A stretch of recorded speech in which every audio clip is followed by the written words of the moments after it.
Jean-Luc, il est à la retraite, lui. Ancien député à la retraite, mais Ancien prof de français, je crois. prof de philo. Quand t'avais Mélenchon en philo, frère, attention les yeux. C'était rouge vif, mon pote. Le gros communiste qui arrive. Alors, on va parler de Karl Marx. Mais c'était pas un philosophe, ta gueule. On peut pas faire Marc Aurèle, plutôt? Non. Oh putain. 1, 2, test micro, les gentlemen sont plus qu'au niveau. De retour sont les super-héros, les vrais investisseurs frérots. Plus assez de doigts pour compter les lots, les pouces et les abos. Friday 10h, tu connais poto, ton rendez-vous, ta grosse dose d'IMO. Dédicace à tous nos haters qui font coucou en message perso. Savoir si là elle s'est laissée mort ou si on peut offrir les frais de port. Tu te demandes combien on pèse avec ton tout petit cerveau. Prends ton chiffre, multiplie par 2 et puis rajoute un 0.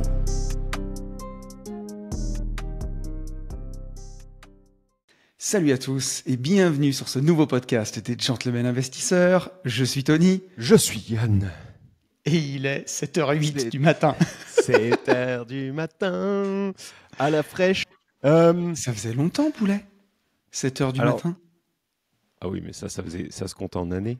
Ah oui. Ça faisait longtemps déjà qu'on n'avait pas enregistré. Et à 7h du matin, ça se compte en années. Mais au final, j'aime bien. Ouais, non, ça me rappelle... j'ai l'impression d'aller bosser. Non, j'ai un peu de nostalgie, moi. Je trouve ça... Ouais, moi, je suis comme toi. Et puis, c'est c'est bien. paisible. C'est calme. Oui. La maison est vide. Tout le monde est parti. Le téléphone n'a pas encore sonné. Oui.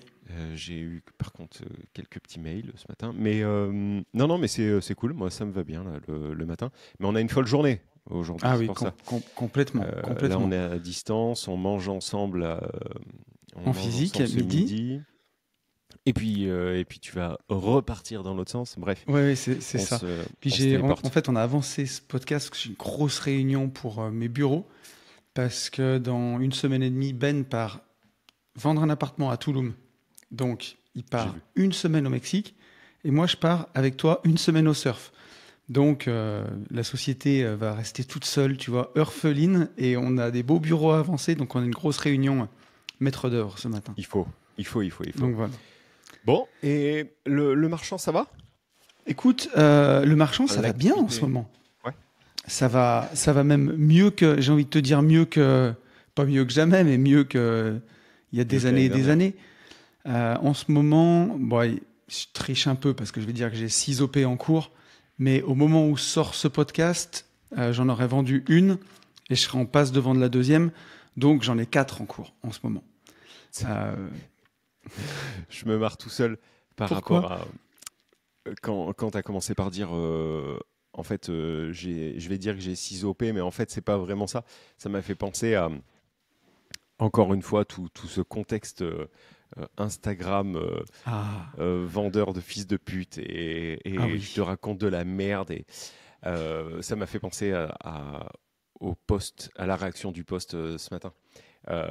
Encore une fois, un mec qui est expert de ses couilles, en fait. Il est juste expert de rien. Et donc, je pensais en fait que tu allais partir là-dessus en disant en fait, je dis que j'ai 6 OP, et j'allais te couper en disant en fait, j'en ai pas. Ouais, non, si, nous, on dit la vérité. Et surtout, il y a une des OP que j'ai jamais filmée, j'en ai jamais parlé. C'est une division foncière, maison d'un côté, terrain de l'autre, sur Lyon. Parce que comme c'est des OP qui sont, comment dirais-je, c'est délicat, c'est des secteurs où ça vaut cher, où voilà, les gens ils n'ont pas envie de voir leur maison sur Internet. Et donc tant que j'étais encore propriétaire, j'ai fait la vidéo que je sortirai en temps voulu, quand ce sera fini, mais on raconte toute cette OP, donc elle est déjà tournée. On a tourné 1 demi-heure avec Ben sur cette opération, où on raconte tout de A à Z, et elle a été vraiment il y a énormément de leçons à en tirer. Ça a été une négo en dents de scie, un truc de malade. Et au final, l'issue est positive parce qu'on a réussi à mener l'opération à bien. Mais tu vois, je me faisais la réflexion avec Ben quand on a tourné cette vidéo. Combien il y en a qui t'expliquent, parce que c'est une OP où, grosso modo, on devait gagner 140 000 à peu près sur le papier au départ, et qu'on clôture à 0 finalement. Et combien il y a de mecs qui te raconteraient ça, en fait, tu vois, qui devaient faire 140 et qui font 0. Mais personne. Moi, 0, je crois qu'on fait 5000 balles, tu vois, enfin 0, quoi. Bon, bref, non, mais voilà. Donc, c'est pour ça que je riais niaisement. Mais attends, j'en profite, je saisis la balle au bon, comme dirait l'autre, parce que ce podcast, il sort le 30 mai, si je dis pas de bêtises. Oui, exactement. Voilà. Et ben dans 15 jours, on sort la formation Marchand de biens expert, où on vous apprendra pas à faire des coups en immobilier, ou à faire un aller-retour, ou un one-shot. C'est pas du tout ça. On vous apprend un vrai métier, le métier de marchand de biens. Ça n'a rien à voir avec les formations des mecs que vous voyez toute la journée sur Instagram, qui se forment chez nous, hein, d'ailleurs. Au passage, un jour, on balancera son blaze. Mais en tout cas, ce qu'il fait, c'est vraiment vilain. Mais et ceux qui non, parce qu'attends, il y en a qui se forment chez nous, et il y en a qui se forment pas chez nous, mais par contre qui viennent nous pillaf chez nous. C'est-à-dire qu'en fait, les formations, il faudrait qu'on les mette sous coffre-fort maintenant, et les fichiers aussi, et les annexes des fichiers aussi, parce que sinon, ça tourne comme une pute. Ça tourne dans toute la France. Mais surtout, le mec qui a pompé mes fichiers pour les remettre dans sa formation. Et surtout qu'en plus de ça, c'est un génie. Du mal. En changeant 3 couleurs, tu sais, il ne le verra sûrement pas. Vu que j'ai changé les couleurs, ça fait pite. Mais et surtout que c'est un mec qui vous apprend à faire sans apport, sans argent, en résidence principale. Donc en gros, c'est pas du marchand de biens, c'est un coup sur une ERP. Moi, je vous le dis, hein, les gars, si vous n'avez pas au minimum 50 000 € d'apport devant vous, prenez pas la formation, en fait. Ah oui, je vais en vendre moins, forcément. Mais le but, c'est pas non plus de faire rêver les gens. Si vous n'avez pas du tout d'apport, marchand de biens, ça va être compliqué. Bah oui, forcément. Je dis pas que c'est impossible, mais ça sera hyper long et ça sera bien plus compliqué. Et ensuite, je vous apprendrai pas à le faire en résidence principale. Celui qui m'écrit, qui me dit « Je peux faire ta formation et pas créer de société ?» Je suis désolé, la réponse est non. Voilà. Donc du coup, tu vois, je viens de saboter mes ventes avant de démarrer. Non, je pense que en vrai, on apprend un métier, si tu veux, quelque chose que tu peux faire toute ta vie avec honnêteté, en étant droit dans tes bottes, en pouvant marcher dans ta ville sans que les gens aient envie de te tuer ou de te mettre des coups de couteau parce que tu as fait des trucs de salopard, tu vois, un vrai métier que tu peux faire et gagner de l'argent par contre. Parce que oui, là par contre, on va vous apprendre à gagner de l'oseille. Ça par contre, oui. Ça c'est vrai. Qu'est-ce qu'on préfère ? Enfin, honnêtement, je préfère qu'on ait peu de... Ah mais c'est sûr, mais 1000 fois. Comme c'est aujourd'hui, c'est-à-dire que la communauté n'est pas une communauté de fous malades en termes de nombre, mais par contre que les gens soient hyper investis et qu'on puisse pas les prendre par la main les uns, comment on peut dire ça ? Les uns et les autres. Mais puis c'est le privilège de l'âge et d'investir depuis 20 ans, c'est que tes revenus passifs dépassent largement tes revenus du travail. Donc oui, non, mais même sans parler de ça. Tu vois, est-ce que c'est pas bien qu'il y ait moins de monde qui suivent ce type de formation, tu vois ? Mais par contre que ça soit mais c'est sûr, qu'il y ait moins de tout venant en fait. Voilà. Et tu peux, et c'est pareil, tu peux pas avoir de tout venant là-dessus. Si tu fais une formation sur un truc où il y a aucune barrière à l'entrée. T'as une petite lumière qui s'allume, magnifique. Si tu fais une formation sur quelque chose où il n'y a vraiment pas de barrière à l'entrée, c'est normal que tu aies du tout venant et puis qu'après ça s'écrème. C'est comme la première année à la fac, si tu veux. La première année à la fac de sport, j'en sais rien, ils sont 500, en deuxième année, ils sont 80, tu vois, parce que ça a écrémé. Là, sur une formation comme ça, tu sais que tu vas pas faire du marchand de biens si tu as 0 apport, tu vas pas faire du marchand de biens si tu n'as pas un boulot à côté, parce que c'est des opérations qui sont longues. Si tu veux vivre de ça, soit tu as tes ARE et tu peux tenir pendant 2 ans, mais tu te mets quand même une presse. Fais attention, hein, les ARE, j'ai pas. Je crois que c'est 1 an maintenant. Ouais, ça a vachement bougé ça. Ouais. Donc c'est le genre de métier où soit il faut commencer en même temps que ton ancien travail, et ça se complète très très bien. Et effectivement, et le marchand de biens, si tu arrives à dégager entre une demi-journée et une journée par semaine, c'est typiquement le genre de métier que tu peux faire en side business. Moi, je connais plein de marchands qui font ça en side business depuis 20 ans, tu vois, et qui ont leur boulot à côté. Tu peux prendre, tiens, le patron du karting, par exemple, où on va à Arles, Race and Business, il reste 4 places. Vous avez vu ? Je fais 3. J'ai dit quoi ? Arles. Ah non, mais je pète un plomb. À Alès, il a son karting et à côté, il est marchand de biens depuis Belle Lurette, tu vois, par exemple. Mais c'est un métier, tu peux pas te dire, j'attaque demain, j'ai rien, j'ai pas de thunes, j'ai que dalle. tu fais rêver les gens. C'est pas possible. C'est n'importe quoi, tu vois. Voilà. Ok. Bon, donc ça sort le 13 juin, exactement. Et petit point marchand, donc de manière franchement, globale, ça va, quoi. Je suis très très content. Okay. Il y aura plein de choses à apprendre, justement. Il y a les gens qui viennent au mastermind, le premier mastermind marchand de biens. On fera une deuxième date les 11 et 12 décembre, parce que devant la demande, j'ai rajouté une date cette année. Puis maintenant qu'on a nos bureaux, c'est vraiment pratique. Mais tu vois, je fais de la renégo sous compromis aujourd'hui, parce que il y a une grosse part de psychologie vendeur où il faut amener les gens jusqu'à l'issue, tu vois. Et aujourd'hui, il y a des fois sur l'offre initiale, ils veulent vraiment pas baisser. Les agents IMO continuent à se raconter qu'on pourra vendre. Tu veux me dire un truc, non? Ouais, attends, faudra faire un cut. Ah. Oui, Tiana? C'est qu'en fait, on a raté notre bus parce que Tiana s'est trompée. Et il y en a un autre ou pas? Bah non. Ok, mon chat. Eh ben, oui, j'arrive. Putain.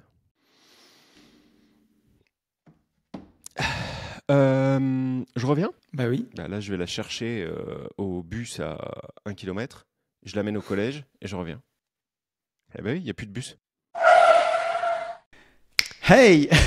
Hey, le retour! Et t'as vu, j'ai mis un pull entre-temps. Et oui. En magie, en une seconde. Et le jour s'est levé aussi. Et le jour s'est levé aussi. Et oui. Et 2 cafés plus tard. Exactement. On est de retour derrière le micro. Alors attends, du coup, est-ce qu'on explique quand même rapidement? Oui, bien sûr. Que t'es petit aller-retour au collège. En gros, je coupe toujours mon téléphone, mais tu sais, je le mets en ne pas déranger. Bien sûr. Et il y a des numéros d'urgence qui peuvent me joindre, dont celui-ci, qui est le téléphone de la meilleure amie de ma petite. Et quand j'ai vu que ça sonnait, à cette heure-là, il y avait forcément un bug. Et ces gars, elles ont foiré le bus. Alors, c'est la première fois que ça arrive. Est-ce que c'est la première et la dernière? Oui, c'est ça. Alors, je peux aussi officiellement te dire que ça sera absolument la dernière, puisqu'elles ont pris une brassée magistrale. Je m'en doute pas. Et tu vois, c'est un peu c'est un peu compliqué. C'est pas compliqué, mais pour elle, je suis tout le temps dispo. Et oui. Dans son esprit. Bien entendu. Donc là, je lui disais, là, on a coupé un podcast, on va pas pouvoir finir l'enregistrement, donc en fait, tu m'as niqué complètement ma journée, en fait. Et donc, elle m'a dit, je m'excuse. Et c'était et bien évidemment là-dessus, je lui ai dit, mais c'est pas toi qui t'excuses, c'est moi qui accepte tes excuses ou pas. Donc, je pense que ce soir, tu vois, ça va être. Mais il faut. Enfin, pour moi, c'était hyper pertinent aussi de lui faire voir que l'argent, il pousse pas dans les arbres. Et que même si je suis tout le temps à la maison, il y a des fois où j'ai des obligations, tu vois. Et là, c'en était une. Donc voilà, mais bon. C'est pas dramatique. Ça arrive. Ah non, c'est sûr que c'est pas dramatique. Ça nous a juste tout niqué. Alors d'ailleurs, j'ai pensé à quelque chose, parce que comme on doit se voir, est-ce que ça serait pas l'occasion que j'amène tout le matos de podcast, et vu que je passe au dépôt, de faire, si les garçons sont là, un podcast à 4? Oublie, parce que en fait, ils sont en train de bosser. Je peux pas. Enfin, si, je peux dire, mais on a eu un appel vendredi d'un. Attends, faut pas que je me foute dedans. On a eu un appel d'un fournisseur avec qui on travaillait beaucoup. Vendredi ou jeudi, c'est Mika qui a pris l'appel, qui nous disait, les gars, on ferme le magasin, on dépose. Donc, vous étiez déjà à moins 30. Si vous venez vite, vous allez plutôt être à moins 70, voire moins 80. Les soldes, c'est à partir de lundi. Et du coup, Mika et Alexis sont partis louer un camion, puisque c'est quelque chose qu'on ne fait plus, tu vois. Ils ont pris la route hier à 3h30 du mat. Ils sont rentrés à 1h. Et là, on a claqué 20 000 € de camion. Oh putain. En carton, tu vois. Donc, on a tout ça à décharger. On a aussi, effectivement, ce qu'on... Oui, bien sûr. Ils ont fait des courses aussi pour les GI. Mais ce que je veux dire, c'est qu'on aura tellement de taf que... Non, mais tout à fait. Mais ça aurait été rigolo, pourquoi pas. Mais bon, ça m'aurait mis dans la merde pour le reste de ma journée. Oui, je pense qu'avec Alan, on va prendre quand même un peu de temps. Tu vois, on a rendez-vous à 12h30. Oui, parce qu'on mange à midi. La question, c'est qu'on mange avec Alan Alan Exactement. Lévesque, notre athlète Exactement. qu'on sponsorise. Et il fait, voilà, il veut nous faire un petit feedback de sa carrière, savoir, puis aussi nous expliquer Bien sûr. de quoi est fait l'avenir. Voilà. Donc on va manger avec lui et tu verras qu'il sera à 15h, le temps Oui. qu'on aille au dépôt, qu'on charge ce qu'on a à Ça charger. pue. Je pense que ça sera un régal. Alors attends, donc Voilà. du coup, je vais terminer ce que je disais tout à l'heure Ouais. et j'expliquais que en ce moment on a de la renégo sous compromis parce que dans le marché marchand de biens qui repart un petit peu, c'est pas que c'est le but de faire ça, mais comme les gens sont pas enclins à trop baisser leur prix, forcément, tes vendeurs, tes acquéreurs et les prix de revente fixés par les agents IMO, c'est pareil, ils sont encore toujours à espérer revendre plus. Et en fait, quand tu vois qu'au bout de 1 mois, 2 mois, 3 mois sous compromis, il n'y a rien qui se vend, on se regarde tous dans le blanc des yeux et on se dit, bon, on fait quoi maintenant? Est-ce qu'on ne baisserait pas les prix de revente? Et du coup, forcément, est-ce qu'on ne renégocierait pas aussi les prix d'achat? Et on arrive à sortir un peu des OP comme ça. Donc, c'est ce que m'aura appris cette période, une chose que je n'avais jamais fait auparavant, de renégocier sous compromis, que c'est quelque chose qui se fait.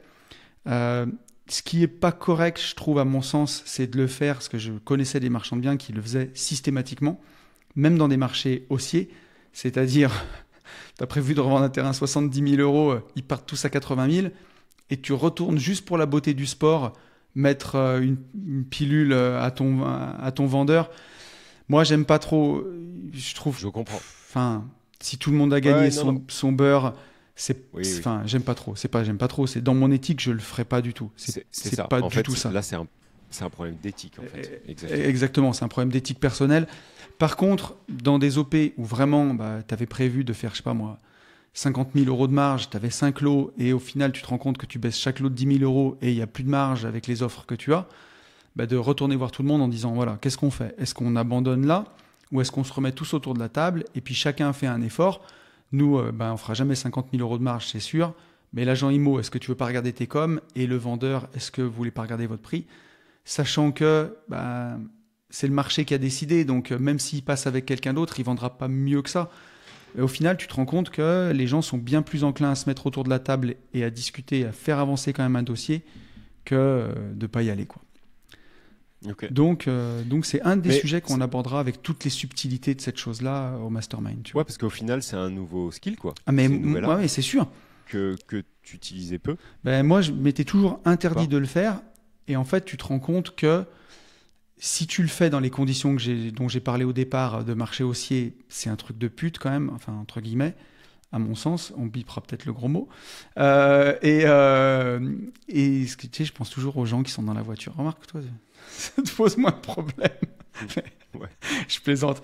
Et par contre, si tu le fais dans le bon sens, finalement, tu rends service parce que la personne qui s'était engagée auprès de toi, ça fait 6 mois qu'on est sous compromis, si tu plantes le truc sans explication en disant les chiffres marchent pas, on arrête, tout le monde est dégoûté, alors que des fois, ils sont enclins à baisser le prix en disant ok, mais j'ai compris, en fait, si tu amènes du sens en montrant les chiffres, ouais, c'est logique. Bon, allez, on y va. Donc voilà. Ok, boy. Alors, si tu veux, hier j'ai rigolé parce que je t'ai préparé des quiz, mais il faut que je te donne un peu de contexte. J'ai préparé 2 petits quiz pour délirer, si ça te dit. Grosso modo, tu sais, depuis qu'on a sorti la formation Crypto Investor avec CryptoSword, et d'ailleurs on remercie tous les gens qui nous ont fait confiance, c'était disponible à -30 pour les auditeurs du podcast privé, à -20 pendant une semaine. Bon, maintenant elle existe toujours, la formation. Elle est plein tarif par contre, mais toujours de qualité. On remercie tous les gens qui nous ont fait confiance. Tous les deux, ça nous a matrixé cette formation, un truc de fou. Hein. Ouais, alors pas plus que les États-Unis, mais oui. Oui. Un petit peu, quoi. En fait, mais moi, ça m'a pas matrixé. Ça a assis des choses que je n'osais pas penser seul. Je sais pas comment te bien sûr. dire. Et je suis d'accord avec toi. J'avais l'impression, pour plein de trucs, en fait d'être complètement fou. Et là, ça m'a assis, ça m'a validé en fait des trucs que j'avais en tête. Et je préférais pas trop le dire parce que j'avais peur de passer pour un con. Et ça m'a assis ça m'a rassuré en fait sur plein de choses. Ça m'a rassuré en fait sur les positions aussi que l'on prend avec les boîtes et à titre perso. Ça m'a rassuré sur le fait que on est je pense, à 95% sur la bonne voie. Oui. Et ça m'a aussi rassuré sur le fait qu'il faut accélérer Oui. et non pas dormir, enfin, rester là sur nos lauriers, dormir sur nos lauriers. C'est pas ça l'expression. Si, c'est ça. Dormir sur nos lauriers? Non. Mm. Bon, bref. Donc voilà. Et ça m'a aussi appris plein de choses.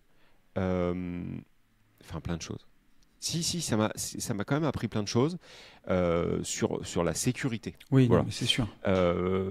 Des choses où je me disais, ah, c'est bon, tu sais, le fameux ça arrivera à quelqu'un d'autre avant moi, etc., etc. Et là, j'ai pris la décision de le faire. Ça m'a pris un peu de temps, mais il y a rien. Franchement, il n'y a rien de fou. Je m'attendais à un truc métaphysique et franchement, non. Et d'ailleurs, il faudra qu'à un moment, je parle de Binance. Ouais. Où je pensais, tu vois, Oui. avoir un truc extrêmement fluide et ça l'était pas. Voilà. Mais tu vois, donc du coup, moi aussi, ça m'a vraiment matrixé, puis sur tout ce que nous réserve l'Europe et toutes ces choses-là. Mais on aura encore le temps d'en reparler. Et sur à quel point Bitcoin, et essentiellement Bitcoin, hein, c'est une alternative pour la liberté sur la monnaie. Et du coup, je me suis remis à lire des bouquins sur le Bitcoin pour vraiment être sûr de tout comprendre de A à Z, tu vois, de vraiment bien l'étudier, bien comprendre certaines choses qui étaient finalement pas si claires alors que j'investis dedans depuis 8 ans. Mais du coup, et dans un bouquin, j'ai vu un truc, des vérités sur la monnaie et sur l'argent. Et du coup, j'en ai fait un petit quiz parce que ça m'a bluffé et je voulais voir si ce que tu en, comment dirais-je, si tu pouvais avoir des bonnes réponses. Est-ce que c'est vrai ou est-ce que c'est faux? Vas-y. Est-ce que, à ton avis, inciter publiquement à ne pas payer ses impôts, est-ce que c'est un délit qui est puni de prison?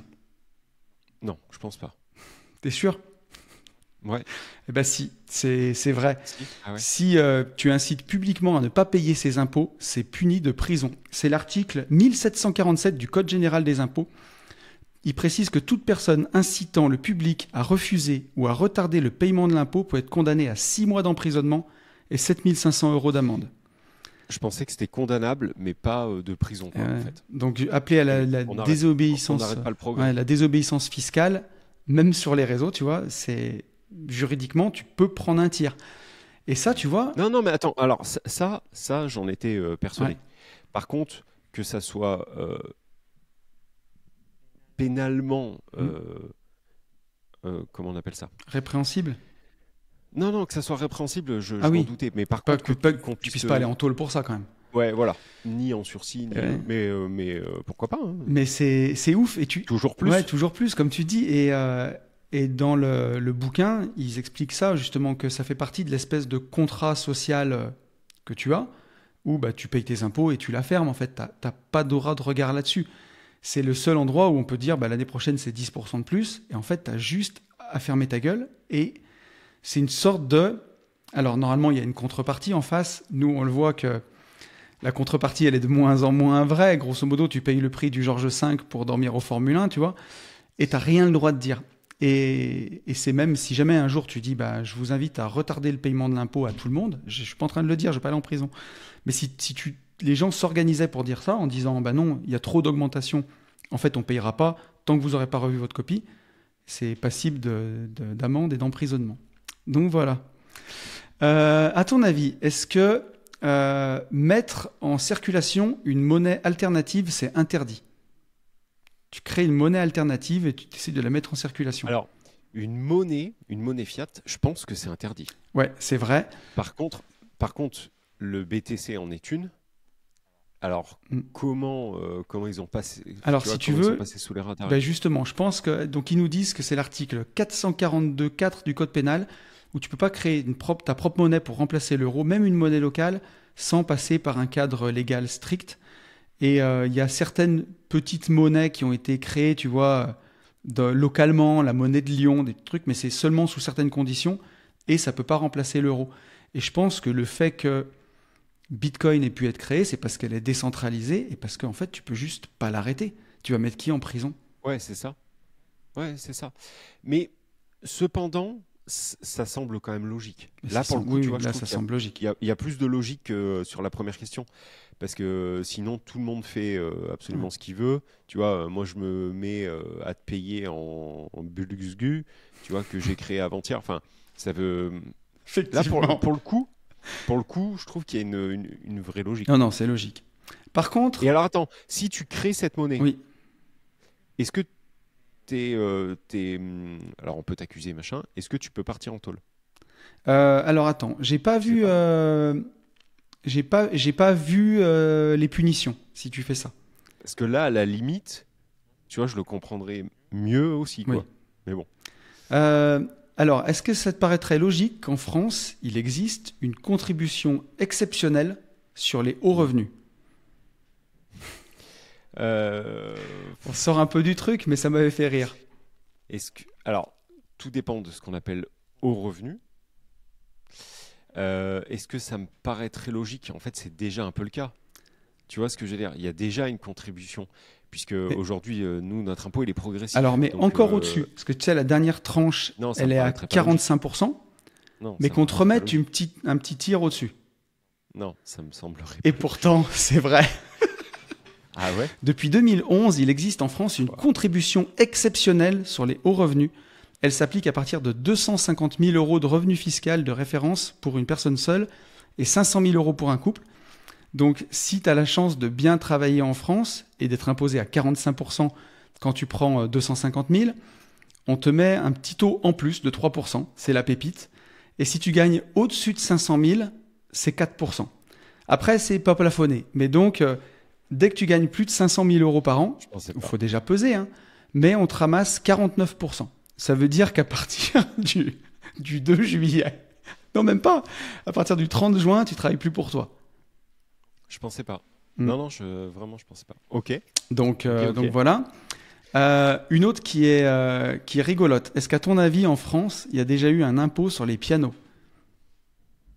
Les pianos à queue, quoi. Les pianos, Un petit l'instrument, piano, ouais. pas le piano de cuisine. Non, Je pense que mais oui. bien On est entendu. capable d'avoir fait Bien ça. entendu. Ouais, ouais.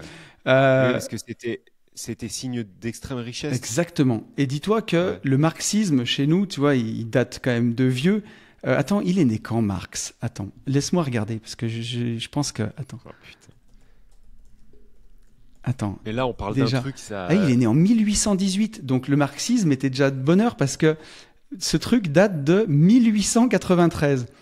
Un Ouais, impôt voilà. spécifique a été instauré en France pour taxer la possession de pianos considérés comme un signe extérieur de richesse. Cet impôt Oui, mais faisait parce partie, écoute bien, attends. Cet impôt faisait partie de ce qu'on appelait les impôts sur les signes de richesse, comme les domestiques, les voitures ou les chevaux. Oui, mais C'était c'est- déjà, oui, mais- tu vois, c'était déjà bien rouge. Oui, mais au final, c'est comme aujourd'hui les piscines. Oui, oui, non mais complètement. On te fracasse quand Ouais. tu as une piscine parce que c'est pas obligatoire, c'est un signe de richesse, tu vois. On a remplacé le piano par la piscine, c'est tout. Et ça a été supprimé dans les années 40, tu vois, cet impôt. Mais effectivement, mais voilà, tu vois, comme quoi, quand on... On a quand même réussi en France à supprimer un impôt. Oui, c'est pas dégueu. Parce que les mecs jouaient plus de piano, si tu veux. Que du synthétiseur, C'est- parce que moi j'ai un synthé là. Et elle est la dernière, et qui est encore plus en lien avec le Bitcoin. Est-ce que remettre en cause publiquement la monnaie, remettre en cause l'euro dans un podcast, par exemple, dire que ça va se casser la gueule et que ça sert à rien, est-ce que ça peut être puni par la loi? Ou est-ce que tu as quand même le droit de dire ce que tu veux? Pas. C'était tout vrai, mec, hein. Bien entendu, c'est puni par la loi. Pareil, l'article 442.4 du Code pénal. De dire que potentiellement c'est de la merde. Oui, si tu dis que c'est de la merde, que tu le Bah, c'est de la merde. remets en Moi, je le cause et que tu incites les gens à payer avec autre chose, du Bitcoin par exemple. Ah non. Alors, non, mais c'est différent. C'est complètement différent. Nous, aujourd'hui, on n'incite pas à dire aux gens de payer avec autre chose. On dit juste que c'est potentiellement une monnaie qui va dévaluer et donc Alors. de prévoir l'avenir. Tu vois, c'est complètement différent. Alors effectivement, ma réponse, c'est plutôt si tu incites les gens à payer dans d'autres choses que de l'euro et à sortir de l'euro, tu peux quand même prendre 75 000 euros d'amende et 5 ans de prison. Et par contre, si tu sapes publiquement, si tu as un discours qui sape publiquement la monnaie, dans certaines circonstances, tu peux avoir juridiquement des problèmes. Ils peuvent se démerder pour te faire Ok. des soucis. Ok. Ouais, non. Mais encore une fois, oui, pourquoi pas. Mais tu vois, ouais, toujours pareil, toujours plus. Mais par contre, je reste persuadé qu'il faut prendre la tangente maintenant. Ah oui, Tu vois, ça, je suis ça d'accord. j'en suis absolument persuadé. C'est sûr et certain. Et donc du coup, on n'a pas le droit de dire si on veut pas aller en prison. Mais vous lirez entre les lignes et vous comprendrez ce qu'on veut vous dire, quoi. Hmm. Mais Oui, voilà. et puis, tu vois, j'aimerais bien savoir à qui c'est appliqué ça. Enfin, parce que le nombre de podcasts ou de contenus où on Non, parle mais bien de sûr. l'euro numérique, où on défonce par exemple l'euro numérique qui arrive et qui est une immense douille, c'est certainement, tu vois, il y a eu Coco. Enfin, mon avis, c'est qu'il y a eu Coco, et là après, tu as la nouvelle salve de la douille qui est l'euro numérique. Et ça, les gens ont du mal à comprendre, mais c'est d'avoir une monnaie qui est programmable. Ça peut être dramatique, vraiment, vraiment dramatique. Ouais, mais attends, quand tu vas dans le programmable, va au bout du truc. Programmable, ça veut dire programmable au moment où tu le crées, mais aussi Bien programmable sûr. au moment où tu souhaites lui mettre une DLC, quoi.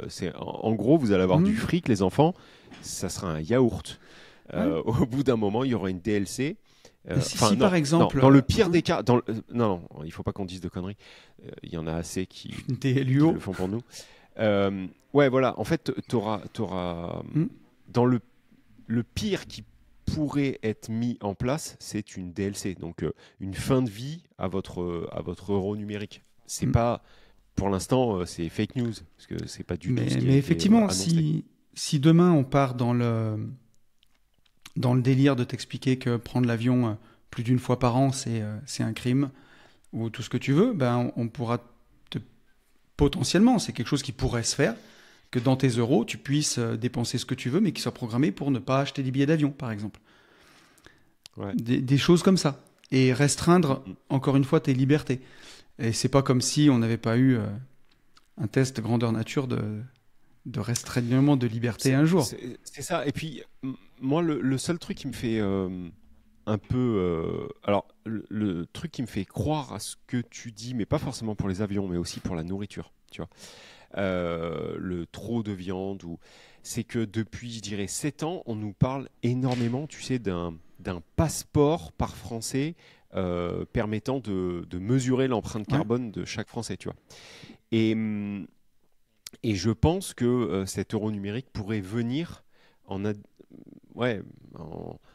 corrélation avec ce passeport, tu vois, et on serait potentiellement capable de dire, tu as mangé 8 kilos de viande ce mois-ci et c'est beaucoup trop, et donc il faut diminuer, tu vois. Ça, je pense qu'à terme, alors peut-être que ça sera dans 20 ou 25 ans, mais je pense nos gouvernements complètement capables de mettre ce truc-là en place. Peut-être moins frontalement que ce qu'on est en train de dire là, mais je pense qu'on en arrivera là. Et puis c'est surtout que, j'ai rien contre vous, hein, les écolos, mais les écolos français doivent absolument sortir de notre pays. C'est-à-dire que vous allez juste en Italie, tu vois, c'est un truc moi qui m'avait choqué. Tu vas en Italie, les chauffages de terrasse, là, c'est un nom, ça, tu sais, au gaz. Oui, les becs de gaz, donc comment on dit Ouais, bon. Les parasols chauffants. Je veux dire, voilà. Ça, nous, c'est interdit depuis 2 ou 3 ans en France. Oui. Et j'avais pas d'avis, tu vois. Ok, c'est interdit, pas de problème. Après tout, il faut qu'on sauve la planète. Donc, on interdit, pas de problème. Donc, c'est interdit partout en France. Mais par contre, en Italie, mon gars, l'Italie, c'est quand même pas loin, hein. Enfin, on y va en road trip moto. Tu vois ce que je veux dire, c'est pas l'autre bout du monde. En Italie, c'est full. T'en as partout. Et puis, t'en as partout 12 mois sur 12. Tu veux dérégler le climat, c'est ça, Yann? Non, et en fait, casser cette époque bénie où le climat était réglé. Je sais pas si tu te souviens de l'époque où le climat était réglé. Ouais. Non, mais j'ai rien. En fait, si tu veux, j'ai même pas d'avis pro ou contre climato-sceptique, machin et tout. J'ai aucun avis là-dessus. Le seul truc, c'est tu vois, je suis un gentil naïo en fait. J'écoute ce qu'on me dit, ok. Donc plus de gaz sur les terrasses, très bien, pas de problème. Si c'est la solution, pourquoi pas, tu vois, après tout. Si la solution c'est de voir les grands-mères de mon village dans des pentes comme ça l'hiver, parce que nous on a de la neige, hein, et 8 rues au-dessus de moi, les mamies elles sont obligées de descendre avec des sacs qui font 25 kilos, enfin peut-être 20 kilos plutôt, de poubelles et qu'elles doivent tout aller jeter ici et plus là-haut pour avoir moins de passages de camions pour aider la planète à aller mieux. Alors... Je dis, non mais attends, j'ai envie de te dire, ok, pourquoi pas. Mais comment on m'explique que le même petit Yann Moi, je vais t'expliquer. Qui se déplace en Italie et pire, qui arrive aux États-Unis et qui voit l'extrême inverse de ce qu'on lui met en avant à longueur de temps. Et quand je dis on lui met en avant, c'est pas qu'on lui met en avant, c'est qu'on le défragmente en permanence. En fait, on lui ouvre son crâne et on lui suce son cerveau avec des restrictions, des impôts et c'est. Mais parce que c'est la recette magique. En France. En France, c'est de te dire, tu sais, voilà, en fait, quand t'as plus de thunes, t'as deux solutions. Soit tu peux dire, putain, fais chier, j'ai plus de thunes. Soit, c'est trop cool, je suis frugaliste, tu vois. Et alors, c'est très bien d'être frugaliste, hein, mais il y a des fois où tu es frugaliste par choix. Si tu as du pognon, tu peux être frugaliste par choix. Si tu n'as pas d'argent, en fait, tu peux te dire que tu es frugaliste, mais c'est pas vraiment un choix. C'est juste que tu fais avec ce que tu as, quoi. Nous, en France, c'est un peu ça, si tu veux. Comme on n'a plus d'argent, on est en train de te dire que pour sauver la planète, les impôts seront toujours plus chers. Mais par contre, pour pas abîmer la planète, il y aura toujours moins de trucs et moins de services. Donc, ça marche d'une pierre deux coups, je trouve. C'est subtil quand même, c'est assez habile. Mais c'est sûr que quand tu peux encore prendre l'avion et aller dans d'autres pays, tu te rends compte un peu de la douille, quoi. C'est habile tant que tu ne sors pas de chez nous. Et oui. Et les États-Unis, pour ça, c'est... en fait, je pense honnêtement qu'il y a aussi de l'écologie, mais elle est moins imposée ou moins imposante, je ne sais pas. Mais encore heureux. Et puis, en fait, moi, ce qui m'a le plus marqué, c'est que, tu vois, je t'ai dit, ils vivent comme nous, on vivait en 90, dans le sens où ils prennent pas plus le temps de vivre que nous, loin de là, je pense même qu'ils travaillent plus. Mais par contre, ils ont encore ce mojo, tu vois, le truc, ils kiffent la vie, quoi. Aux endroits où nous, on nous restreint, et on nous restreint, et on nous restreint.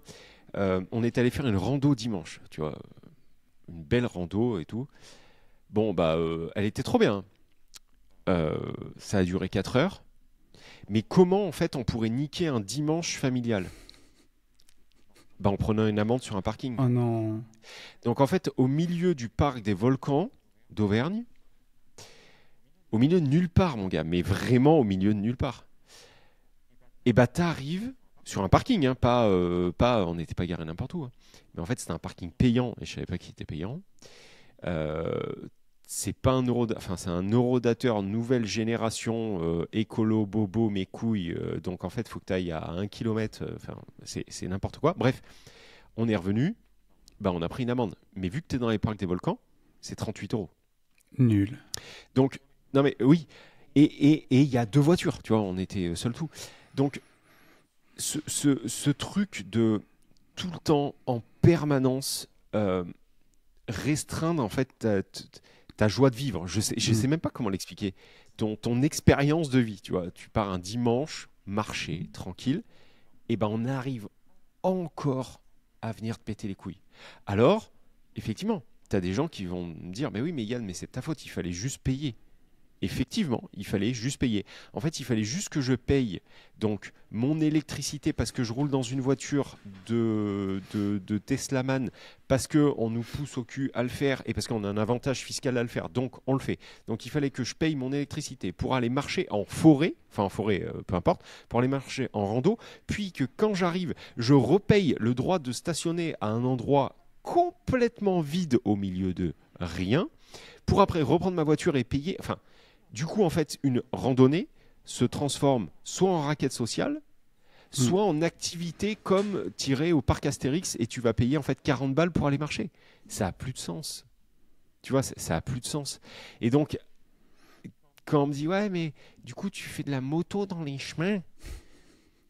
Mais ouais, frère, mais putain, puis je gaze, mais un truc de ouf, en fait. Maintenant, en fait, la seule chose, en tout cas avec des gens comme moi, qui sont très binaires, moi, ça me provoque en permanence l'effet inverse de ce qu'ils souhaitent faire, en tout cas avec un Yann, tu vois. Moi, je suis un peu débilou. Donc, à force de me dire, fais pas ça, fais pas ça, fais pas ça, j'ai qu'une envie, en fait, c'est de le faire. Alors, là, j'en suis pas encore à faire des vidanges en forêt. Mais après tout, pourquoi pas, tu vois. C'est trop. Non, mais je serais plus à l'abri, j'aurais moins chaud que dans un atelier. J'en souris toujours, mais moi, je troll pas mal, parce que ce qui me fait toujours rire, c'est que l'écologie devrait forcément être rouge, tu vois, et forcément de gauche, tu vois. Et c'est souvent ça qui me fait aussi rigoler, et que sous des couverts de discours écologiques, comme si il y avait que l'écologie de cette façon-là qui était vertueuse. Il y a plein d'autres pays qui font de l'écologie de façon vraiment bien différente et qui continuent de se développer. On interrompt ton épisode juste 1 minute. On voulait vous parler de Calimo, sponsor de l'épisode. Une plateforme de gestion locative que l'on utilise et qu'on recommande vraiment. C'est un outil qui a été créé par des investisseurs, pour répondre aux vrais besoins de terrain. Le but de Calimo, simplifier, automatiser et sécuriser la gestion locative. L'interface est ultra intuitive, tout est fluide et bien pensé. Vous pouvez automatiser une tonne de tâches assez pénibles comme la synchronisation bancaire, l'envoi automatique des quittances, relance de loyer, alerte personnalisée, le suivi des paiements, la gestion des documents, préparation à la déclaration fiscale. Et surtout, un truc qui fait vraiment la différence. Calimo vous aide à choisir le bon locataire grâce à un algorithme d'analyse de dossier. Vous déposez les pièces et la plateforme vous fait un retour objectif et structuré. Franchement, ça change la donne, surtout quand on veut éviter les mauvais choix. Et s'il y a le moindre souci, vous avez un support 24 h sur 24, 7 jours sur 7. Que ce soit pour du technique, du juridique, du comptable ou du fiscal. Vous pouvez commencer avec la version gratuite pour un bien. Et surtout, avec le code GI30, vous pouvez bénéficier de la version complète à moins 30% pendant 1 an. Et si ça ne vous convient pas, c'est satisfait ou remboursé pendant 6 mois. Franchement, zéro risque.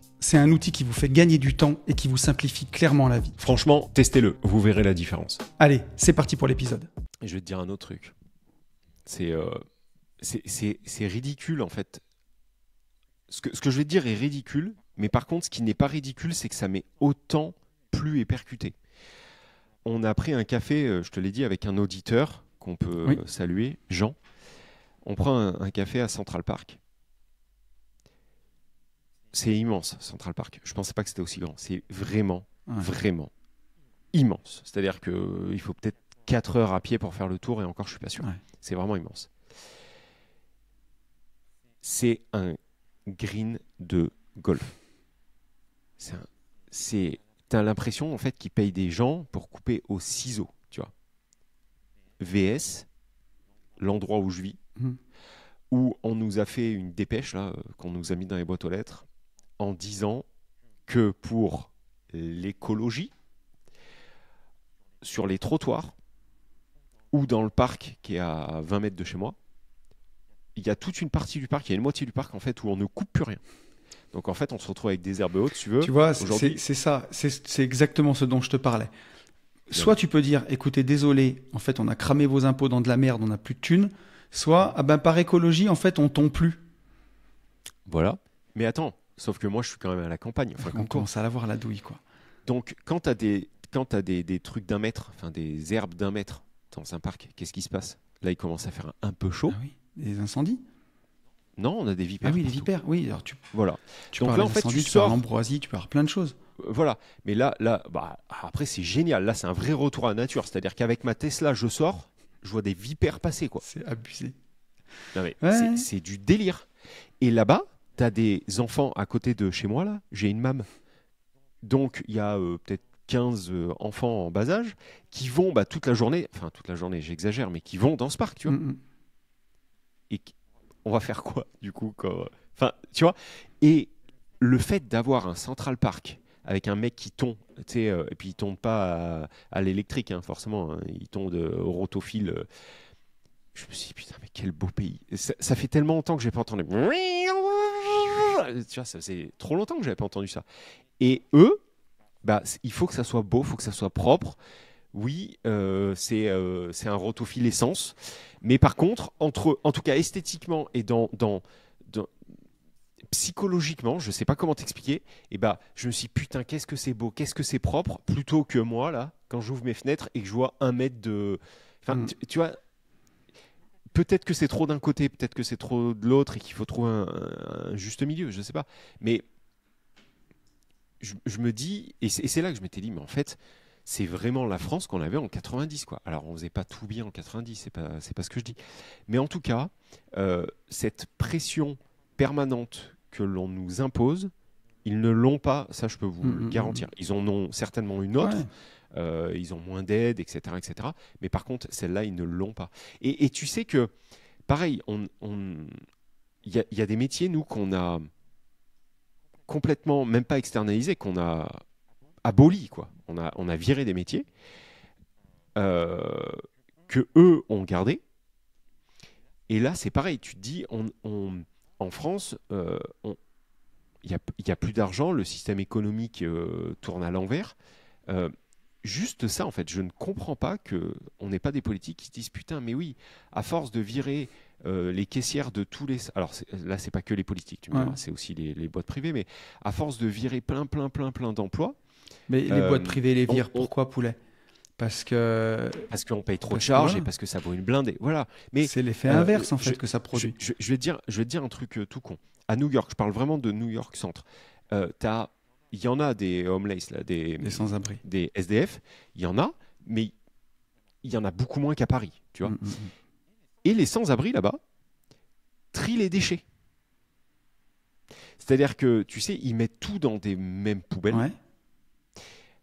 Il y a même 2 trucs que je peux te dire. Donc, ils mettent tout dans des poubelles publiques, parce que là-bas, tu as des poubelles publiques tous les 25 mètres. Hein. En France, on te dit qu'il faut rien jeter, mais par contre, des poubelles publiques, tu n'en as pas. Et je ne te parlerai pas des toilettes. Les toilettes publiques, c'est tous les 150 mètres et c'est le Ritz. Okay. Ça sent bon, tu n'as pas de pisse, tu as un monsieur pipi ou une dame pipi qui régule le flux. Donc ça, c'est pareil, c'est des métiers, nous, qu'on n'a plus du tout. Là, tu as un mec, c'est un GI du pipi. Il est là, il te dit tu rentres, toi tu restes là, t'attends, il y a trop de monde. Tu rentres, vas-y madame, allez-y monsieur, machin. Hyper cool, et tu fais pas n'importe quoi, puisqu'en fait tu as un vigile du pipi. Du coup, tu rentres dans des chiottes, c'est en marbre, ça sent bon, tu as du savon partout. Certainement. Mais en tout cas, c'est la folie. Et tous les 150 mètres, bro. Et c'est gratuit. Tu vas à Paris, tu as plein d'endroits où tu pisses, il faut payer, quoi. Enfin. Bref, le monde à l'envers. Donc ça, trop bien. Et donc, ces sans-abri, ils vont dans la poubelle, la grande poubelle, quoi, plastifiée, là, avec les sacs plastiques transparents. Et le gars, en fait, il fait son tri, il charge dans un caddie, et a priori, il y a des trucs qui sont consignés. En gros, ils arrivent à bouffer. Ils sont dans la rue, mais ils arrivent à bouffer grâce à ça. Et donc, tu as un petit écosystème qui se fait. Et je trouve, franchement, je trouve pas plus mal que avoir. Je dis pas qu'il faut des clochards. Je sais que ça va être très mal interprété ce que je dis, mais ce que je veux dire, c'est que un SDF qui fait rien et un SDF qui fait ça, bah, je préfère le SDF qui fait ça, quoi. Je me dis que on lui laisse une pseudo chance de pouvoir faire quelques dollars, quoi. Bien sûr. C'est des visions qui sont complètement différentes. C'est des visions du monde qui s'opposent. J'y étais il y a un petit peu moins d'1 an, et quand tu reviens, tu as l'impression qu'en fait, tout est possible et que chaque personne a sa part de rêve, tu vois. Et sa place. Ouais, je suis d'accord. À la fois, tu vois, moi j'étais à Miami, donc tu as des maisons de multimillionnaires ou voire de milliardaires, et tu en as à perte de vue. Mais c'est des milliers de maisons, mais la concentration d'argent qu'il y a, elle est folle. Et dès que tu t'écartes dans les banlieues un peu plus loin, toutes les maisons sont jolies, tu vois, il y a des belles voitures, enfin, chacun a gardé sa part de rêve, tu vois. On t'explique pas à la naissance que tu vas payer toute ta vie et que dans le meilleur des cas, tu auras des miettes, quoi. Alors, c'est moins probant pour le coup, autour de New York. Tu vois, le Bronx, c'est pas si éclaté que ça. Tu sais, on dit toujours c'est le Bronx. Enfin bref, ça a dû évoluer en fait. Mais c'est pas si éclaté. Harlem, tu sens quand même que c'est très populaire. Et je Mais peux pas te dire que tu as des belles voitures partout. C'est comme machin partout, bidule. poulet. Enfin, Oui, t'as non, mais des c'est ça. inégalités de toute façon partout. Voilà. Par contre, un truc que je peux te dire que j'ai vu de mes propres yeux, c'est que, alors c'est sûr que les présidents, que ce soit Donald Trump, qui vous voulez, ne font pas tout bien, loin de là. Ils tirent à balles réelles sur les Mexicains, les Hispaniques, etc., qui passent les frontières. Ok, je ne suis pas en train de faire de politique, j'y connais rien. Par contre, il y a un truc qui est sûr, c'est que j'ai croisé, enfin j'ai été servi à maintes et maintes reprises par des gens qui n'ont pas de papier. Mais par contre, quelqu'un qui n'a pas de papier là-bas peut prendre 4 000 $ par mois. Non mais il peut travailler. Alors par contre, il n'a pas, tu sais, la retraite, il n'a pas tout ça. Puisque ça aussi, hein, c'est une douille. Tu t'assois plus par terre quand celle-ci, tu l'as prise dans le cul. Parce que, en gros, si tu écoutes le moindre politique français, là-bas, aux États-Unis, les gens, ils se cassent une jambe, leur vie est terminée, il n'y a pas d'assurance, ils meurent en fait sur le trottoir. On m'avait dit, quelle connerie, on m'avait dit une connerie plus importante. Oui, que un accouchement valait 100 000 $ là-bas. Alors, oui, un accouchement vaut 100 000 $. Mais en France, un accouchement, il n'est pas gratuit non plus. Bien sûr. C'est juste que notre système fait qu'on nous le rembourse. Mais aux États-Unis, c'est la même chose. En gros, il y a des gens qui aident à accoucher quelqu'un, donc ça coûte de l'argent. Et donc là-bas, ils n'ont pas le même système de santé que nous. Il faut que ça soit un système privé. Mais à partir du moment où ils prennent une assurance à 600, enfin une mutuelle à 600 $ par tête, ils sont couverts autant que nous, Français, en tout cas que toi et moi, c'est sûr. Ça, on n'a pas la CMU, on n'a pas cette chance. Donc au final, on n'est pas beaucoup couverts. En tout cas, eux, avec 600 $ par mois, sont bien plus couverts que nous, d'accord ? Sauf que nous, alors là, je sais qu'il y a des gens qui disent « Ah ouais, mais 600 $ quand même ». Sauf que 600 $, les gars, vous les payez 3 fois. Entre les impôts que vous donnez, la mutuelle obligatoire que vous avez, vous les donnez 3 fois. Et par contre, là-bas, c'est quand vous avez une assurance à 600 $ et que vous devez accoucher, vous n'atterrissez pas dans un truc éclaté où il n'y a plus de peinture, avec un néon qui fait cling, cling, cling. Ça n'existe pas là-bas. Bon, bref, voilà. Je sais même pas comment j'en suis. Mais bon, écoute, alors, tant qu'on en est dans ce podcast où on est en train de mettre des tirs dans tous les sens. Non, mais c'est même pas des tirs. C'est même pas des tirs. En fait, là, c'est la stricte réalité, quoi. Tu vois. Mais tu sais, quand on le disait, on comparait la retraite. Donc là-bas, ils ont la retraite par capitalisation, cette horreur de retraite par capitalisation, qui fait qu'ils partent en moyenne à la retraite à 55 ans avec $1 million sur les comptes. Un peu plus. 58 ans, avec $1 million. Oui. Combien il y en a qui partent en France à 58 ans avec $1 million ? Et nous, la retraite par capitalisation, il y a plein de gens qui se disent « Oui, mais tu cotises pour ta retraite ». Mais ça, c'est quand même important de remettre un coup dessus sur ce pourquoi nos aïeuls ont voté pendant des années, c'est d'hypothéquer la jeunesse future. Parce qu'aujourd'hui, si tu penses que sur ton salaire où on te verse 2 000 € à la fin du mois, tu as produit 4 000, il y a 2 000 € qui sont partis en charge patronale, en charge salariale. Les charges patronales, c'est une vue de l'esprit. Ça s'appelle patronal pour tromper l'ennemi. Mais c'est le salarié qui les a produits. Le patron ne se les a pas mis dans la poche. Il les a envoyés à l'URSSAF, à la caisse de retraite, au truc. Tu dis, oui, mais j'ai cotisé pour ma retraite. Tu cotises pas pour ta retraite. L'argent que tu mets ce mois-là, il va directement dans la poche de Josiane, qui part en croisière Costa et qui a voté socialiste toute sa vie pour que ça se passe comme ça. Et qui s'est dit, qui a vu de la vertu dans le fait de se dire, je m'occupe pas de ma retraite, et puis les jeunes s'en occuperont pour moi. Et aujourd'hui, c'est difficile, parce qu'il faut que tu prennes en charge tes aïeuls et tout ton truc, et que tu les rinces tous les mois, et toi, tu cotises pas en attendant pour ta propre retraite. Si tu fais pas comme nous, que tu fais pas bourse exponentielle et ton DCA tous les mois, ou que tu fais pas de l'immobilier et d'acheter des appartes, tu cotises pas pour ta propre retraite. Tu payes la retraite des mecs actuels. Et ce qui est le plus dangereux, c'est que nous, on voit plein de gens, comme tu viens de partir aux États-Unis, tu as rencontré un de nos auditeurs qui vit là-bas. Il y en a plein qui se cassent. On peut en citer un par semaine. Nous, des gens qu'on connaît dans le domaine plutôt côté infopreneuriat, qui se tirent. Et dans le côté business classique, immobilier, il y en a plein qui sont en train de le faire. Et chose qu'on ne sait pas, c'est tous les étudiants français qui font leur dernière année d'études à l'étranger et qui ne reviennent pas. c'est plein de gens qui se disent, en fait, ce contrat que vous avez voté pendant plein d'années, là, en fait, moi, il me concerne pas parce que j'étais pas né. Et votre truc de dire, toute la jeunesse va payer pour nous, en fait, on n'est pas d'accord. Donc, on va aller dans un autre pays.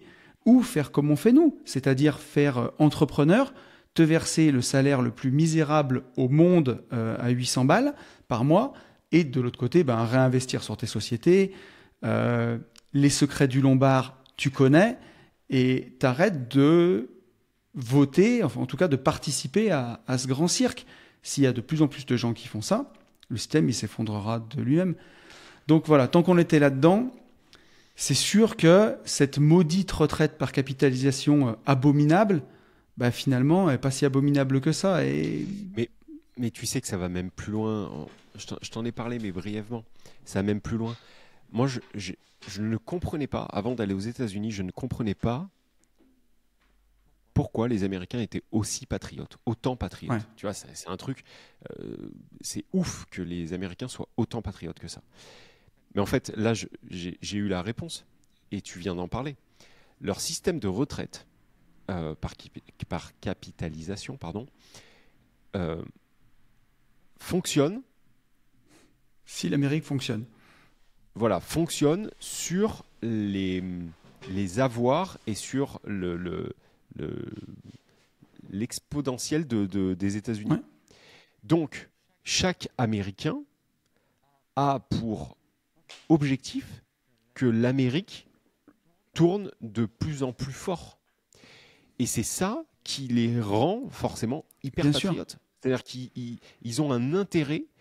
En fait, on en a souvent parlé, mais pour moi, le meilleur métier que tu puisses avoir pour gagner de l'argent et pour être imprégné de ce boulot, pour en avoir quelque chose à foutre, en fait, c'est d'être payé à la com.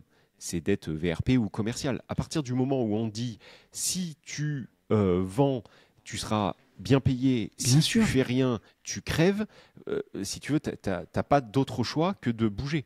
Et bien en fait, aux États-Unis, c'est pratiquement la même chose. C'est-à-dire qu'ils cotisent sur un plan qu'on va appeler plan de retraite, et ce plan, lui, est...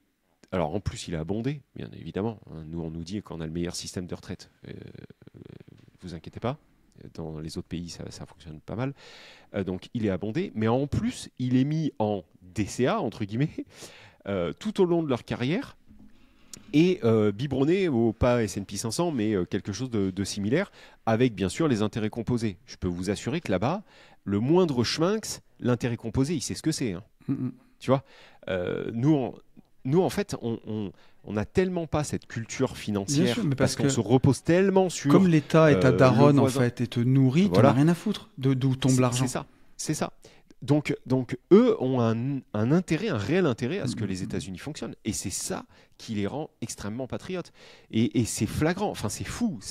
Et puis, je ne te parle pas de l'aspect sécurité. Moi, je me suis dit, New York, ça va être comme Paris, il faut faire attention à ceci, attention à cela. Tu as un niveau de sécurité dans New York, hein, parce que là, on va avoir des commentaires. Oui, va à Bill's Way, tu vas voir. Oui, non, mais je suis allé à New York. Mais je suis aussi originaire de Paris. Donc j'ai vécu 18 ans à Paris, j'ai été 10 jours à New York. Je peux vous assurer que même à Paris, il y a 20 piges quand j'y étais, était plus craignos que New York aujourd'hui. New York aujourd'hui, tu as un flic tous les 300 mètres. Et en plus, je dis un flic, non. Tu as un bus, enfin un truc, une voiture de flics. Les flics, ils font moins rigoler. Ils sont beaucoup plus cool, mais par contre, au moment où ils ne le sont plus, ils te pètent en deux et fin de l'histoire. Donc, niveau sécurité, on est aux États-Unis, ils sont bien au-delà de nous. Même au niveau de la discipline, en fait, ils sont beaucoup plus disciplinés, mais ça, bon, c'est peut-être propre aux Français, c'est peut-être méditerranéen, bon, j'en sais rien. Mais quand tu vois que je sais même pas si je te l'ai dit ça. Je vais te faire un quiz. Attends, je vais te faire un quiz. On est allé voir un match de baseball. Ouais. Ok. Stadium, chez eux, c'est un petit stade, quoi. Enfin, c'est un truc. Ouais, t'as 15 000 logique. Personnes. 48 000. Attends. 48 000 personnes. Écoute bien ce que je. Attention, ma question. En combien de temps, donc les gens étaient à l'extérieur, forcément, hein, avant d'être dans le stade. en combien de temps les Américains font rentrer de manière fluide 48 000 personnes dans un stade entre le extérieur au moment où on est assis à notre siège. Combien de temps on a mis en fait pour remplir le stade? Attendez. 45 minutes. Alors ça fonctionne aussi dans l'autre sens. 45 Combien de temps minutes. on a mis pour sortir? En 20 minutes, gros. Putain. On est tous rentrés, on était tous assis. Et ouais. Pourquoi?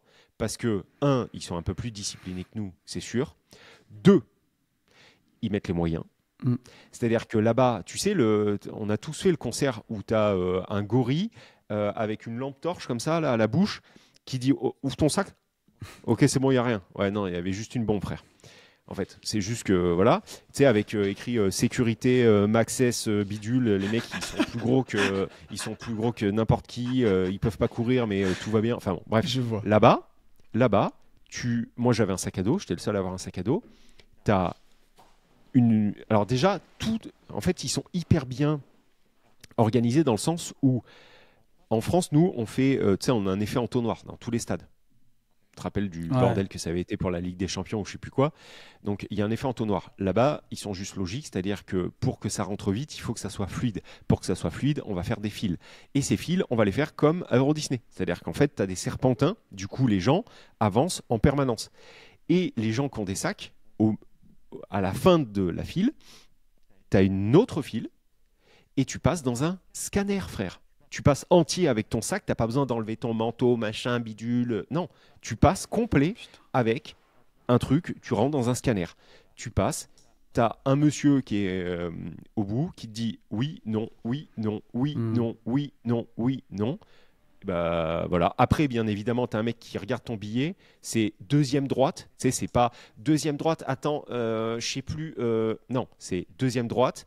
Deuxième droite, tu as une autre meuf. Cette meuf, elle te dit ta place est là. Voilà, tu t'assois, c'est fini. Et tu rentres 48 000 personnes et tu sors 48 000 personnes en 20 minutes. Et nous, on est là, on a dans une piscine, la piscine municipale, tu as 500 personnes, tu as tout le monde, personne ne sait où il doit aller. Enfin, c'est du. Moi, j'avais vraiment l'impression d'être dans Matrix, quoi, d'être dans un monde que je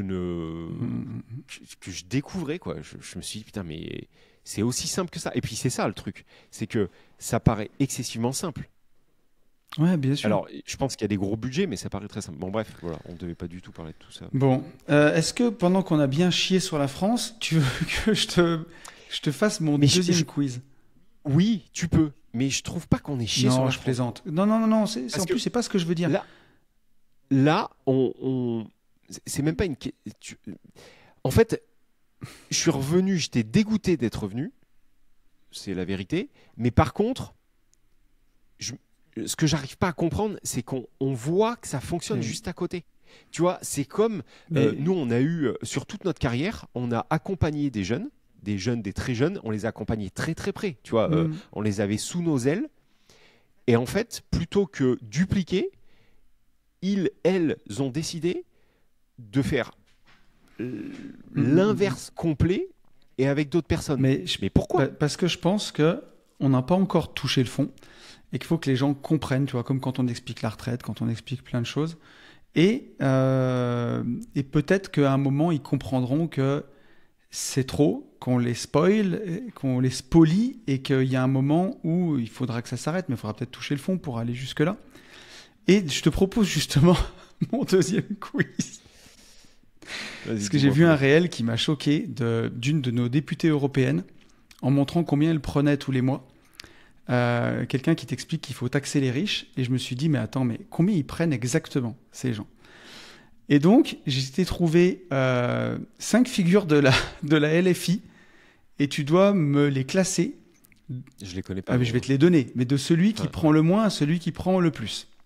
Okay. Donc, tu as Manon Aubry, tu as Mathilde Panot, tu as Adrien Quatennens, Jean-Luc Mélenchon et Louis Boyard.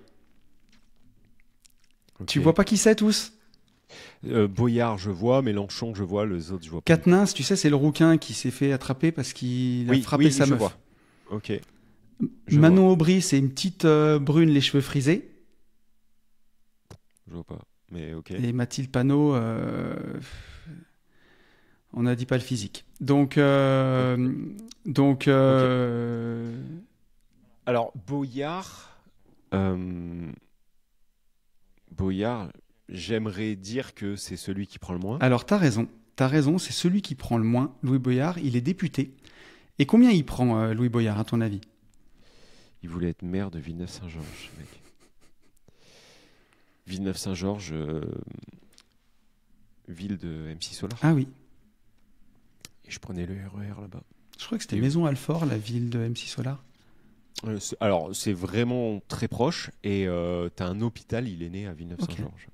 Voilà, t'as un hôpital là-bas. Pardon, du coup. Parce que les mecs de Maison-Alfort, ils faisaient MA, comme ça. Ouais. Et cela dit, j'aimerais pas y vivre. Donc, combien il prend?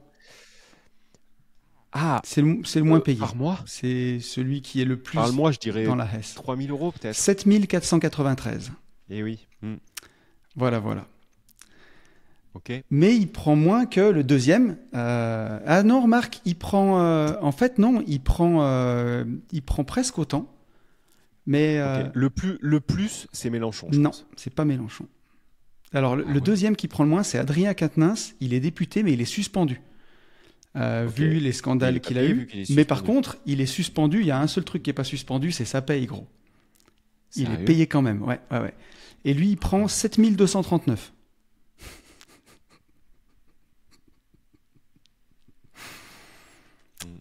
Voilà. D'accord. Bon, après, en troisième position, on a une femme. Mathilde Panot. Ouais. C'est pour l'égalité. Ouais, c'est pour l'égalité. Normal. Parité. Mathilde Panot, elle prend 7 637. Et à côté, comme elle est présidente de groupe, elle prend encore 1004. Donc, en brut, elle fait 9 000 par mois. Ça, c'est quand tu chantes taxer les riches, mais que tu sais, t'es déjà dans le 0,1% de la population. Tu vois, la lutte des classes, comme quoi ça paye. Mine de rien. Après, attention. Peut-être que les autres partis politiques, c'est pareil ou pire. Ah mais non, mais c'est certain. C'était plus drôle avec des LFistes, si tu veux. La seule différence, c'est que ils ne prônent pas la même chose. Non. Oui, voilà. C'est pour ça qu'ils ont besoin des pauvres pour continuer à palper autant, si tu veux, tu vois. Mais tu vois, j'arrive même pas à comprendre comment ils sont. Attends, c'est financé par quoi ça? Eh ben, par tous les impôts, gros. À ton avis, par quoi? C'est que les. Non, mais ils produisent quoi, frère? Ah oui, putain. Ah mais merde. Ah mais oui, mais attends, mais je suis bête ou quoi? Non, c'est pas ça que je veux dire.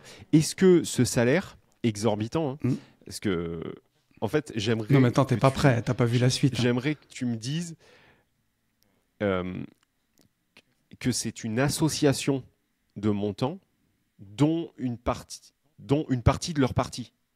Non, c'est pas du tout. Non, ça c'est tout pour eux. Ah non, tu verras, tu vas gerber. T'es pas prêt. Ok. Jean-Luc. Donc là, il n'y a pas du tout le parti qui paye, quoi. Non. En gros, les cotisations des partisans, là, c'est pas du tout dedans. Ah non, là, c'est les revenus des députés, quoi. Non, s'ils ont encore des revenus. C'est que députés. Oui, voilà, et c'est ça que je voulais. Okay. Jean-Luc, il est à la retraite, lui. Ancien député à la retraite, mais. Ancien prof de français, je crois. Prof de philo. Quand t'avais Mélenchon en philo, frère, attention les yeux. C'était rouge vif, mon pote.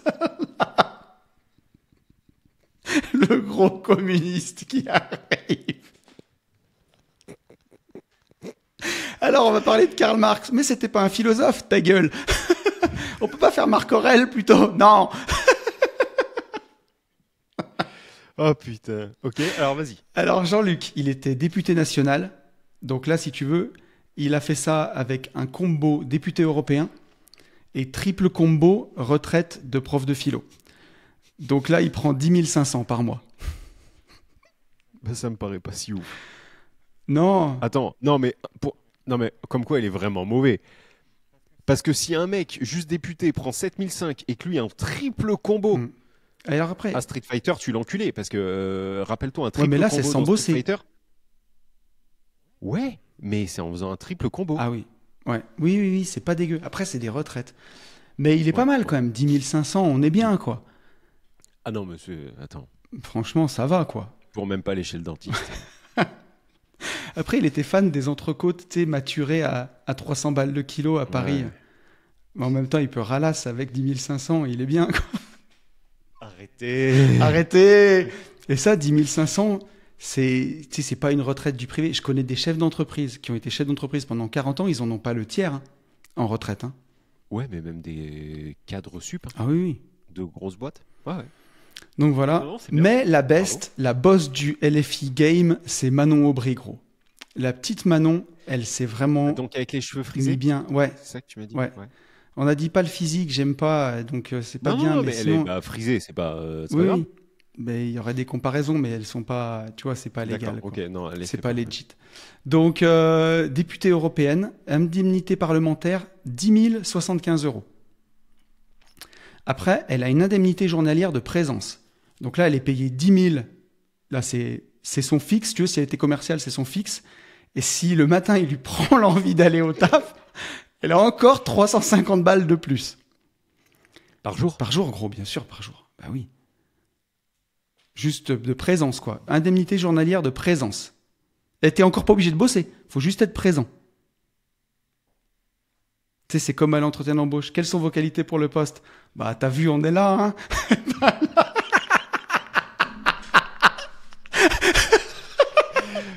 Ah, t'as vu, on est là, 350 balles. 350 Eh euros oui. par jour, ok.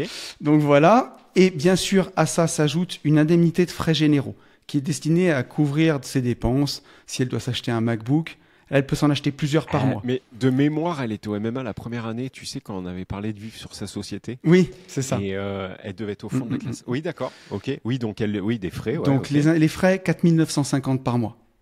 Et là, c'est une enveloppe, t'es pas obligé de justifier.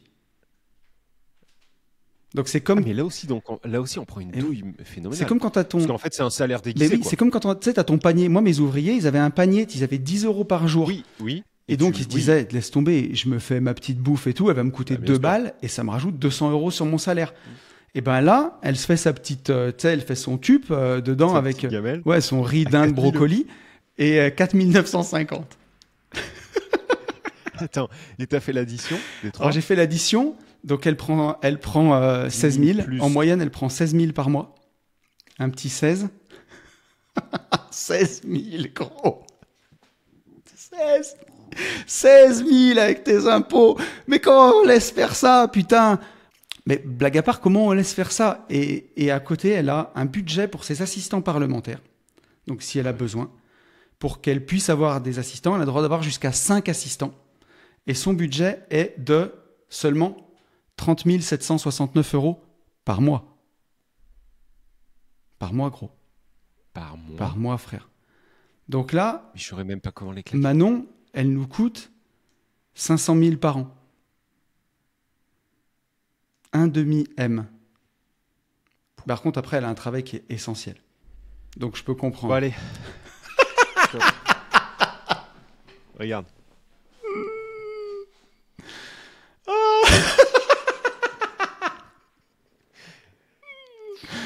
Ah, putain. Attends. Sangoku, sauve-nous. Tu veux que je te dise tu veux que je te dise un autre truc mais toi, tu m'as dit que tu le savais, je crois. Il n'y a pas d'abus de droit aux États-Unis. Ah oui. Tu peux vivre sur ta société Ouais. full time. Mm. Tu peux payer tes courses et ton loyer avec ta société. Bah, mais si tu t'amuses à aller dépenser ton propre argent de société que tu as gagné et que tu payes pas les impôts dessus, comment tu veux qu'on rince Manon Aubry 500 000 par an? Tu y avais pensé à ça aussi? Ça, tu sais, quand Jean m'a dit ça, je crois que c'est le truc qui m'a, après les toilettes et l'herbe coupée, bah là, ça m'a coupé l'herbe sous le pied. J'ai dit non, c'est pas vrai. Ça, c'est incroyable. C'est incroyable. Tu payes tout avec ta boîte. Et quand il pense, c'est complètement logique au final. Tu fais de l'oseille et tu le dépenses comme tu veux, tu vois. Bah oui. Je sais pas, il a fallu quand même être fort pour réussir à nous matrixer en nous disant non mais attends, c'est ton oseille, mais c'est pas vraiment ton oseille. Il faut attention. Il faut que ce que tu dépenses, ça soit, enfin c'est quand même dingue. Et tu vois, pour reboucler la boucle, quand on en revient sur Bitcoin, en fait, c'est comme si tu avais toujours fait un truc et qu'on t'expliquait que ça servait à rien. Tu vois ce que je veux dire? Enfin, comme si tu comprenais que tu pouvais reprendre ta souveraineté sur des choses qui t'appartiennent vraiment, sans que quelqu'un puisse y remettre la main dessus.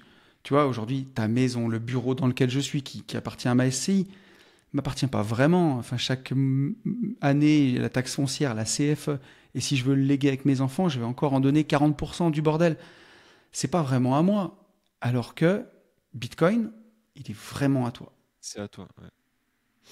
Ouais, non, mais c'est ouf. Hein. Mais c'était pas du tout le podcast qu'on devait faire. Pas du tout. Si je ne m'abuse. Ouais, non, pas du tout. Voilà. Moi, j'avais des trucs en plus. Désolé à dire pour sur tous la ceux qui courte nous durée. diront oui, ouais, ça fait rigoler de temps en temps. Prenez-le Ouais, avec ouais. humour, hein, franchement. Après, parce que je veux dire, à part en rire et continuer à travailler ou monter dans un avion avec un billet aller simple, qu'est-ce qu'on peut faire d'autre? Exactement. Du coup, tout le reste, on en parlera dans le podcast privé. Oui. Car comme disait un autre grand philosophe, Didier Super, il vaut mieux en rire que de s'en foutre. Tu connais pas Didier Super? Non. C'est quelque chose. Ok. Mais bah sur ces bonnes paroles, Oui. on rend la vie aux gens. N'hésitez pas n'hésitez pas quand même à nous dire. Si ce genre de podcast vous fait rire ou vous plombe, Ouais. dites-nous quand Ça même. nous fait rire, mais Nous, ça nous fait rire. En fait, disons que j'ai l'impression que, tu vois, là, au 15 mai, on s'est fait traire. Ça me soulage un peu le 15 mai quand même, d'avoir l'impression de au moins le dire, quoi. ouais, ok. Mais est-ce que vous, ça vous fait la même chose? Sachant que ça vous dispense Bon, pas de sachant que travailler. ce qu'on avait à dire, Voilà, on le dira. et juste on le dira. Et voilà, on continue à charbonner, à avancer. Bah oui, on nous en prend la moitié. Bah, et au moins, il nous en reste la moitié. C'est toujours mieux que zéro. Exactement. Voilà, c'est ce qu'il faut se dire. Mais surtout, pensez à bien faire les formations crypto. Oui. Sur ces bonnes paroles, on vous souhaite une très bonne journée, un très bon week-end pour ceux qui nous écouteront ce week-end, une très bonne semaine pour ceux qui nous écouteront lundi. Nous, on vous dit la même chose qu'absolument tout le temps, c'est qu'il faut passer à l'action. Et pour tout ça, foncez en visite. Salut. Ciao.